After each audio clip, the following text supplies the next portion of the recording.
Ce sont les emplois qui font appel à la connaissance, donc les emplois d'ingénieurs, les emplois d'informaticiens, tous les services au fond qui vont permettre à l'industrie de fonctionner. Ce sont les emplois que l'on retrouve notamment au sein de notre fédération, le monde du numérique, le monde de l'ingénierie, le monde du conseil sous toutes ses formes, le monde de l'événementiel, le monde de la formation professionnelle. Alors c'est vrai que c'est pas une dénomination qui est très très parlante. On parle de services à haute valeur ajoutée, sans doute pour les différencier de services qu'on connaît mieux, qui sont par exemple la restauration, qui sont tout à fait utiles et indispensables à l'économie, mais qui sont très très différents des services qu'on veut désigner, qui sont des services beaucoup mieux payés, avec aussi une rémunération qui correspond à une formation souvent autour de Bac+5, d'ingénieurs, d'informaticiens, de gens qui sont donc très qualifiés.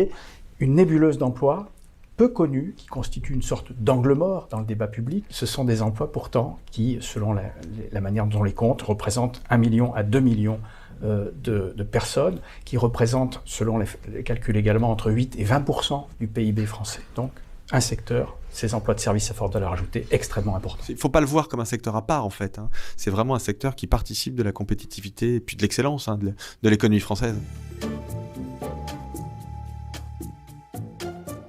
Ce sont des emplois de cadres pour 60 à 70%, mais ce ne sont pas des cadres nécessairement encadrants. Ce sont des cadres 4.0, des gens qui ont une autonomie dans leur manière de fonctionner, qui justifie qu'ils aient ce statut de cadre, et puis un niveau de diplôme, en général Bac+5 et au-delà, qui justifie pleinement cette dénomination de cadre. Mais ce ne sont pas des cadres à l'ancienne, je dirais, ce sont des cadres 4.0.